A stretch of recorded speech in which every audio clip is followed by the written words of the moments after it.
고린도후서 1장 3절부터 7절까지 말씀.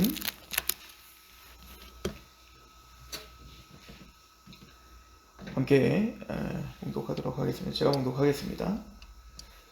찬송을 이루다 그는 우리 주 예수 그리스도의 하나님이시요 자비의 하나님이시요 모든 위로의 하나님이시며 우리의 모든 환난 중에서 우리를 위로하사 우리로 하여금 하나님께 받는 위로로서 모든 환난 중에 있는 자들을 능히 위로하게 하시는 이시로다. 그리스도의 고난이 우리에게 넘친 것 같이 우리가 받는 위로도 그리스도로 말미암아 넘치는도다. 우리가 환난을 당하는 것도 너희가 위로와 구원을 받게 하려는 것이요 우리가 위로받는 것도 너희가 위로를 받게 하려는 것이니 이 위로가 너희 속에 역사하여 우리가 받는 것 같은 고난을 너희도 견디게 하느니라. 너희를 위한 우리의 소망이 견고함은 너희가 고난에 참여하는 자가 된 것 같이 위로에도 그러할 줄을 알미라. 아멘.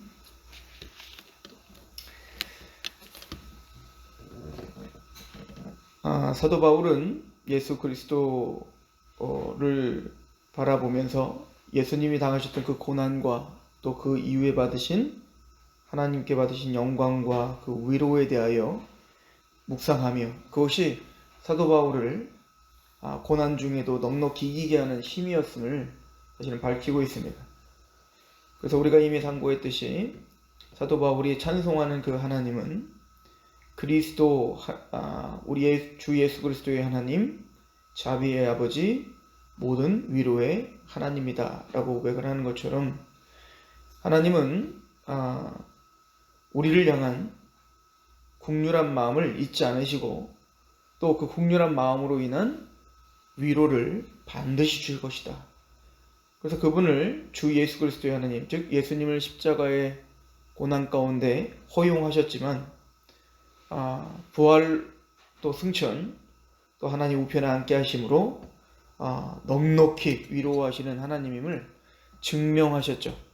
또 보증하고 계시는 거예요. 또 성령님께서 그 예수 그리스도의 십자가와 부활을 우리에게 적용시켜 주셔서 우리가 눈으로 그를 보지 못했지만 우리는 그 예수 그리스도를 사랑하고 있고 또 예수님을 죽은 자 가운데 살리신 그 하나님의 힘의 위력을 알고 믿게 하셨다.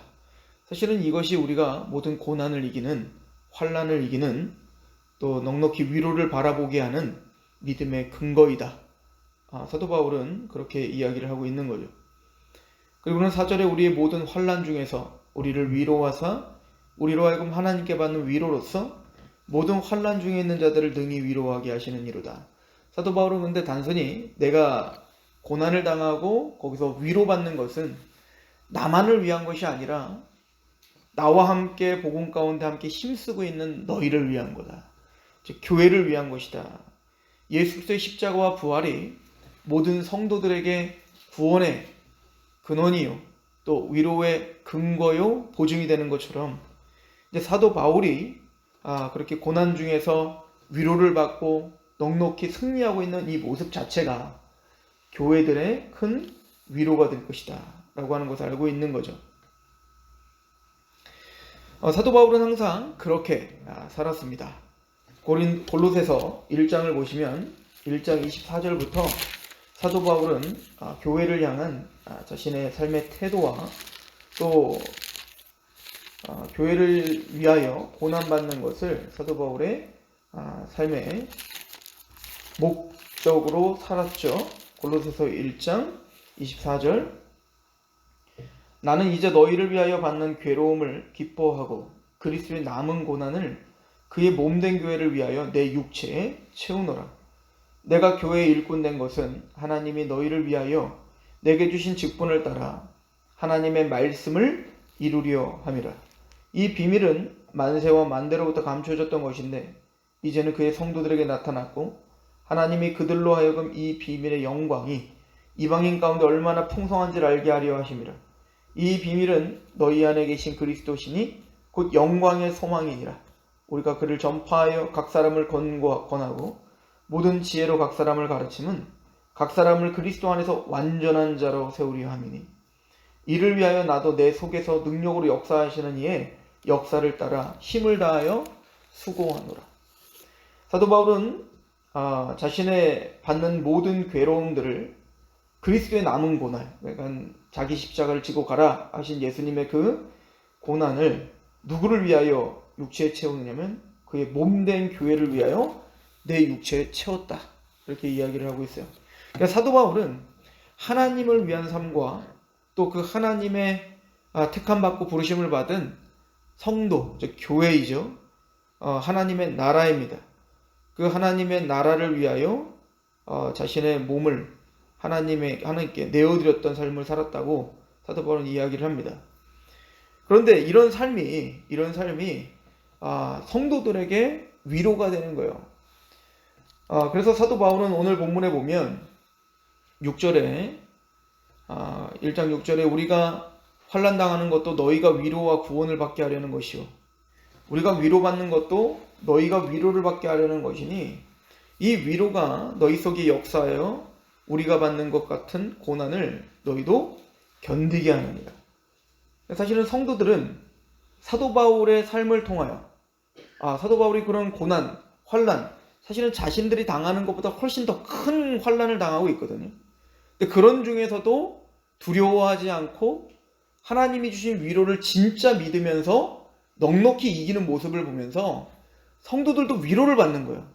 야, 사도 바울이 가르쳤던 진짜 그 영광스러운 나라의 영광스러운 위로가 진짜 있구나.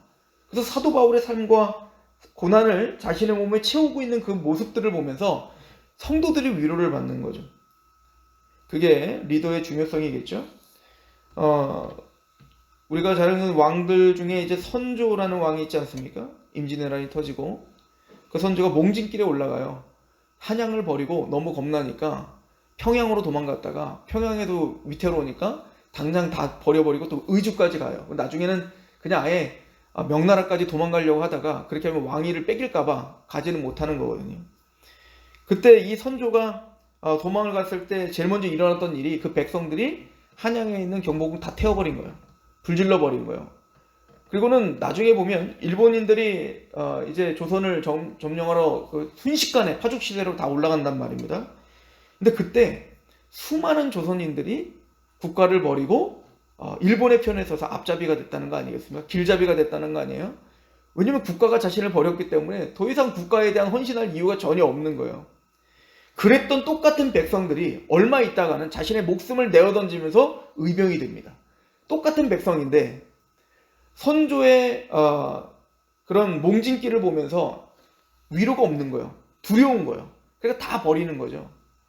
그러나 곽재호 같은 그런 의병, 자신의 모든 재산을 다 팔아버리고 국가를 위해서 먼저 자신을 희생하는 그런 리더십들을 보는 거예요. 권율 장군 같이 자신의 목숨을 내어던지면서 싸우고 있는 사람들을 보는 거예요. 그럼 그 성도들도, 그 백성들도 자신을 내어던지는 거예요. 왜? 위로가 있는 거예요. 그렇구나. 이렇게 하면 국가가 다시 세워질 수 있는 거구나. 다시 찾을 수 있는 거구나. 이렇게 살아가는 것이 진짜 국가를 위한 거고 우리 행복을 위한, 우리 자녀들을 위한 거구나라고 하는 그런 위로가 있는 거죠. 마찬가지로 영적인 것도 마찬가지인 거죠. 사도 바울이 그렇게 자신의 몸에 교회를 위하여 육체의 몸을 고난을 채울 때 그 성도들은 위로를 받는 거예요. 진짜 믿고 있구나. 진짜 그 영광이, 그 위로가 진짜 있는 거구나 라고 그들은 그 자체로 그냥 위로를 받고 있는 거죠. 그래서 오늘 본문에 1장 7절에 보면 너를 위한 우리의 소망이 견고함은 너희가 고난에 참여한 자가 된 것 같이 위로에도 그럴 줄 안다. 내가 그렇게, 이 말이 이제 힘이 있는 거예요. 내가 그 위로를 이야기하지만 정작 나는 고난을 짊어지지 않는다면 그러면 그 위로에 대한 것들도 약해질 수밖에 없는 거예요. 듣고 있는 모든 교회들에겐. 마찬가지로 사도 바울은 그렇게 하나님과 그의 나라, 그의 교회를 위해 살았다고 하는 것은 어쩌면 나 하나만을 위한 것이 아니라 내가 이 환난 중에서 하나님의 그 영광스러운 그 소망을 바라보고 위로를 받는 그 자체만으로도 성도들의 구원과 그들의 위로와 또 이 교회의 단단한 반석을 위해 사도 바울은 그렇게 힘을 다하여 자신의 몸에 그 그리스도의 고난을 육체에 채웠다라고 고백하는 것 같습니다. 사도 바울은 자신의 인생을 돌아보면서 나는 나의 몸을 하나님께 거룩한 전제로 내가 부어드렸다라고 이야기를 하면서 사도 바울이 마지막 주님을 만날 때 사도 바울의 목적은 분명했던 것 같아요. 주님을 만나는 그날 남는 것이 무엇이며 내 자랑이 무엇이며 영광이 무엇인지를 분명히 알았던 것 같아요. 사도 바울에게 있어서 그 영광은 내가 얼마나 이 땅에서 많은 업적을 일으켰는가, 내가 얼마나 유명한 사람이 됐는가, 내가 얼마나 부유하게 살았고 내 자녀를 얼마나 세상적인 가치관 속에서 얼마나 훌륭하게 키웠는가가 사도 바울에게 있어서는 전혀 인생의 목적이 아니었어요. 그러면 사도 바울에게 자랑은 뭘까요? 14절 보십시오. 너희가 우리를 부분적으로 알았으나 우리 주 예수의 날에는 너희가 우리의 자랑이 되고 우리가 너희의 자랑이 되는 그것이 사람이 남는 겁니다. 나를 통해서 얼마나 위로를 받고 얼마나 그가 구원의 완성으로 가게 되었는가. 내 자녀가 나를 통하여, 내 남편이 나를 통하여, 내 아내가, 또 옆에 있는 성도가, 또 저기 있는 목사가, 또 수많은 나와 관계하고 있는 많은 사람들이 얼마나 나를 통하여 하나님을 보게 되었고 얼마나 나를 통하여 위로를 받게 되었는지 그것이 우리의 자랑이 될 것입니다. 사도 바울은 그것을 분명히 알았죠. 그래서 고린도전서 10장 31절에 너희가 먹든지 마시든지 무엇을 하든지 하나님의 영광을 위하여 하라 라고 하면서 그 영광을 위한 삶이라는 건 그냥 뜬구름 잡는 그냥 그래 난 예배자가 되고 싶어 라고 하는 게 아니라 실제적인 것을 말했죠. 사도 바울은 자기 유익을 구하지 않고 남의 유익을 구하여 그들로 인하여 구원을 얻게 하라. 이렇게 연결을 짓는 거예요. 사도 바울은 하나님의 영광을 위한 삶을 살기를 원했습니다. 근데 그 하나님의 영광을 위한 삶이라고 하는 것은 보여지는 성도들과 내 앞에 있는 그 사람들과 다 관계가 되어 있는 거예요. 나를 통하여 하나님을 보고 있는가. 나를 통하여 또 영광스러운 그 위로를 받고 있는가. 그것이 사도 바울의 삶을 인도하는 분명한 방향이었던 거죠. 우리의 자랑은 무엇이며 예수 그리스도를 만나는 날 우리가 무엇을 주님께 드리겠습니까? 그것을 오늘 이 아침에 물어보고 있는 것 같습니다. 기도하겠습니다. 하나님 아버지 너무나 감사합니다. 우리가 이 땅을 살아가면서 환난이 있으나 위로를 받는 이유는 예수 그리스도께서 십자가의 고난 중에 계셨지만 3일 만에 부활하셨고 또 우리 또한 자기를 부인하고 자기 십자가를 지니고 넉넉히 승리할 수 있는 이유는 그 예수 그리스도의 부활의 영광이 분명하기에 우리에게도 그런 하나님의 세상이 줄 수 없는 위로와 영광이 있음을 우리는 확신합니다. 또한 우리가 그렇게 하나님의 위로를 바라보며 그 영광을 바라보며 오늘 환난 중에서 십자가를 짊어지며 좁은 길을 걷고 있는 모습을 통하여 또 옆에 있는 성도가 내 자녀들이 그리고 또 누군가가 함께 성장하고 있음을 또 그렇게 함께 힘을 내어 격려하며 위로하며 그렇게 서로를 자랑스러워하며 그렇게 하나님 앞에 걸어가고 있는 인생임을 기억하며 오늘 하루를 살게 하시옵소서. 예수님의 이름으로 감사하며 기도합니다.